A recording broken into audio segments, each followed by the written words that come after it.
Hello everybody, I'm Melissa and welcome back to Book Bar and welcome to my July mid-month wrap-up where I will be discussing the 10 books that I read from the 1st to the 16th of July. And so if this is your first time watching a video of mine, like a review, a wrap-up of mine, I talk about the books in order of how I completed them. So I may have started a book and finished it before I finished another book that I started before that. So it just kind of depends. Such is the life of a mood reader. But yeah, we're gonna go ahead and just get on into it. The first book that I finished in the month was Sparks Still Fly by Cristina Santos. This is a book that I fully 100% read because of the tropes on Goodreads or on an Instagram graphic. Like I was like, I need to read this. It sounds so good. Everything in it sounds amazing. Second chance, like all my favorite things. Forced proximity, roommates. Like she's an actress. He's broody. Yeah, so good. Loved it. This is Maeve and Owen and his best friend's brother, and they get married in Vegas. It's phenomenal. So Maeve is it starts off like it's told in like the past and then in the present. And in the past, Maeve's roommate becomes her best friend, and she meets her roommate's brother when he is visiting, and he's in the military and he's on leave. And so Maeve and Owen hit it off, and one time like the sister leaves and she's like, oh, talk to my brother, like keep him some company, while like they're on a video call, and she's like, keep him some company. So Maeve and Owen kind of like end up sparking this friendship, and then something tragic happens, and Maeve and Owen looks to Maeve to like help him through it, and things happen, and then he's like, I can never be the person you want me to be. This can only be this one time. And so they go their separate ways, and she's heartbroken and angry. And now it's 7 years later, or I don't think it's but a full 7 years. I think 7 years is when it starts. It's been like 3 or 4 years. And basically, Maven hates him because something happened and Owen kind of ghosted her. You learn why and like what happened and you understand, but he kind of ghosted her for a while. And she's very upset about it and doesn't want anything to do with him. But now they're back enforced in each other's lives, and they go to Vegas and somehow they end up married in Vegas. And things just go from there. It was fun. It was a good time. I really enjoyed it. I flew through it. I read it in like 2 days. Had a great time with it. Then I read Sanctuary of the Shadow. This was fine. I gave it 3 stars-ish, I think. You'll see I have a vlog coming out, and my next video will be the vlog where I read this. It was fine. Like, interesting premise, but I don't know. This follows Harrow and Wraith, and they are basically mortal enemies, but they don't know that when they meet. Harrow is an elemental, which elementals are treated as like others and like less than, even though they are more powerful than the humans. But especially being a water elemental, it's very dangerous for Harrow because all of the water elementals were murdered, and they were murdered by the Wraiths. and she's part of a circus, and at the circus is the leader, and he captures a man or a creature who calls himself Wraith. He doesn't have a name. He doesn't remember anything about himself. And Harrow and Wraith have a connection. And then, you learn some more about it. And yeah, it was interesting, but like not a new favorite. Not something I will probably think about past this wrap up. So yeah, do with that what you will. Then I finished Lunamare by Pepper Winters. This is the stunning Mystic Box edition. Like, ugh, just obsessed with everything about this. But I read this for my dark romance reading vlog. I'll have it linked above. Basically, this is part 1 of a duet. And this follows Aslan and Neri. And Neri saves Aslan from the ocean, like he was drowning after something happened with his family. And Neri saves him, and her family takes Aslan in with one condition, that he can never touch Neri. Like he can never put her in danger.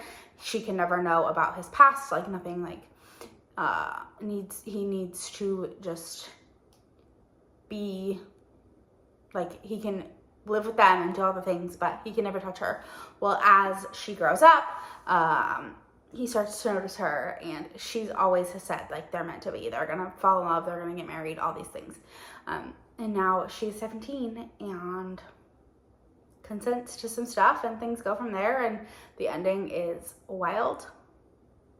And yeah, I need to continue like ASAP. So I haven't really rated it. I think I gave it a 4 on Goodreads for now, because obviously it's not a romance, the first part, because it doesn't end on happily ever after. So we will see what happens in the second part. But yeah, 4 stars for now. Could potentially be 5, but yeah. Then I read Give Me More by Sara, Cate. This is the 3rd book in the Salacious Players Club series. I have been reading the series very slowly, like 1 a year, but I do need to read them a little bit faster, because I do really want to just finish the series out. I'm halfway done with it. So this follows Drake, Isabel, and Hunter. And Hunter and Isabel are a married couple. They are happily married. They love each other so much. But Drake is always like, he's their best friend. He does things with them. He goes on trips with them. He's always around. And so one time they're going, because Drake is the construction worker for the Salacious Players Club, and Hunter obviously works there. And then Isabel's she's a yoga instructor. But that's besides the point.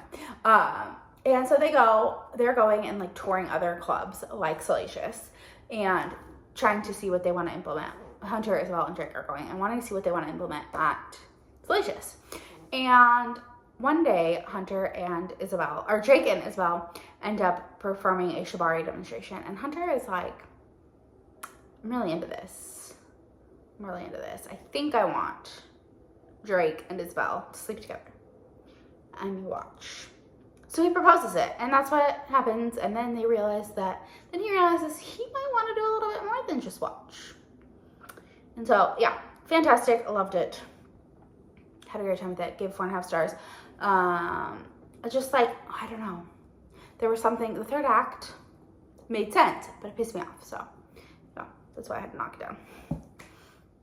Then I read Heavenbreaker by Sarah Wolf. I gave this 2.5 stars. Also read it for my vlog that's coming out on Saturday. Yeah, this is neither a romance nor fantasy, so why it was shelved to say fan row, I have no idea. This is a sci-fi, and it is purely a sci-fi, and you can't tell me otherwise. So maybe the next book will have a little bit more romance, but no, not a romance. Like, there is a romantic, small, very, very, very small subplot, but it's not a romance because it doesn't end the way romances are supposed to end. So yeah. Also, like, the science stuff wasn't that great. Didn't love it. 2.5 stars. Moving on from it. Then I read An Arc of Frozen Over by Ruth Stilling. This book actually, I believe, comes out the day that this is being posted. I absolutely adored this. It was 4.5 stars. Like, just a few things. I mean, this is only Ruth Stilling's 2nd book, so like, fantastic. This follows Luna and Zach, and it is friends to lovers, and it is best friend's ex, which is crazy. And like, the best friend's still kind of in love with Luna. Luna's in love with Zach, so, and the reason she broke up with her ex is because he wasn't Zach. So yeah, it's hockey. It's a great time. I really enjoyed it. Like I said, 4.5 stars. Definitely one you should go read. Go pick it up. Yes. Then I read A Nordic King by Karina Halle, and this is 5 stars. This is Axel and Aurora, and Axel, in the prologue, he is the king of Sweden, I believe, and something happens and his wife passes away, and he might have had a slight involvement to it, but because his wife was not a good person, and I mean, he didn't murder her or anything, but something happens and he might be the cause of it. But now he is left with his 2 daughters, and he just wants them to have like the most amazing life. But he needs a new nanny. And so in comes Aurora, and Aurora and Axel don't get off on a great foot because Axel takes one look at her and is like, no, she cannot be my nanny. But the girls love her, and his aunt, who is kind of helping him find the new nanny, loves her and is like, give her a shot. And so he does. And of course, the reason he had said no was because he was attracted to her. So they spend a lot of time together. Things go. It was a slow burn. It was a great time. I really enjoyed it. I gave 5 stars. Then I read Isabel and the Rogue by Liana de la Rosa. This I gave 4.5 stars, just because I didn't like it as much as Anna Maria and the Fox, but I still really enjoyed it. So it was still 4.5 stars. This follows Isabel and Sirius, and Isabel is kind of a spy for the Mexican government. She was asked to kind of like keep an eye out and like listen for any information she might get about the French. And so she gets close to this one, I think he's a Viscount. She's close to this one Viscount. But lurking in the shadows is Sirius, who's a lord, I think. Sirius and Isabel met in the previous book because his home is where Anna Maria and Gideon got married. He hosted the Luna sisters for a time. And Isabel and Sirius don't get off on the right foot, but you know, they realize that their interests might align and they might both want information on the French. And so they work together. And of course, when they work together, things are going to happen. So yeah, I really enjoyed it. I give 4.5 stars. Then I read for my in-person book club. I read 2 books. I read the next 2 books. I needed to read them for book club. And that was The Rom-Commers by Katherine, and I gave this one 4.5 stars, only because I didn't like it as much as the other 2 books in the series. Not in the series, because it's not a series, but the other 2 books, The Bodyguard and Hello Stranger. I really loved both of those. Cried, laughed, felt all the emotions. This one I didn't feel quite as many emotions, but I still had a really good time with it. This follows Charlie and Emma. And Emma is a full-time caretaker, part-time screenwriter. Does like little bit screenwriting, very minimal, gets paid like minimum wage, but she really loves it. But her main like goal is to be her main like thing in life is to be a caretaker, so her sister doesn't have to worry and someone is there for her dad all the time. Well, then she gets a call like this about a once-in-a-lifetime opportunity to work with her absolute favorite screenwriter and like screenwriter crush. And so her family is like, take the opportunity, go do it, have a great time, enjoy. We'll do our best, like we'll be fine. Do your thing. So she goes off and does this, and it turns out that Charlie did not know that Emma was coming to write with him, but as they spend time together, they realize that they may be interested in each other. So yeah, it was super cute. It's fun. It's closed door, but it is amazing and I loved it. So yeah, 4.5 stars. Then I read Not in Love by Ali Hazelwood. I didn't write down my star rating for this, but it's probably like 3.5, 4 stars. Not my favorite, but not bad. It is definitely a different Ali Hazelwood book than previous books, but it was fine. I mean, I had a good time with it. This was Rue and Eli, and it is more of like an erotic romance, but like it wasn't erotica, if you know what I'm saying. So, insta-lust for sure, and forced proximity, because Rue is a scientist.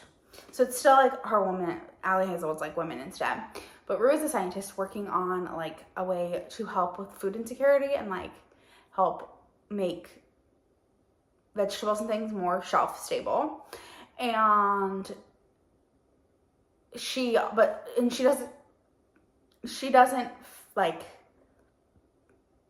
but she's not a big fan of like intimacy, and she doesn't want to like fall in love. And so she goes on like a type of Tinder that's really just for hooking up, and meets different men through this app. And there she meets Eli, and Eli and her have a like night where it's a one night stand that wasn't a one night, because they didn't end up actually hooking up. Like nothing happened because her brother showed up and ruined everything. So Then the next day, it turns out Eli's company has bought out the loan for the company that Rue works for. And Rue and Eli just keep spending more time together, and you realize that Rue's boss might be kind of a terrible person, and things go from there. But yeah, I don't have a star rating for it. Like I said, probably like 3.5, 4 stars, but yeah, that is it. Those are the 10 books I have read so far this month. Let me know down in the comments what you've read. What are some of your favorite books? I'm also like currently in the middle of like 6 books because I just have been really busy. I'm in the process of like getting promoted, so I've been working a ton, and I went to the home run derby this week, which was literally an all-day event. So and then the next day I needed to recover from that, and like I literally just slept and I didn't read, I didn't do anything. I just laid in bed and was like super lazy. So yeah, that is that. And if you made it to the end of this video, leave me a spaceship emoji. And don't forget to like, comment, subscribe, all the fun stuff. It really helps me out. I'll talk to you all in the next one. Bye.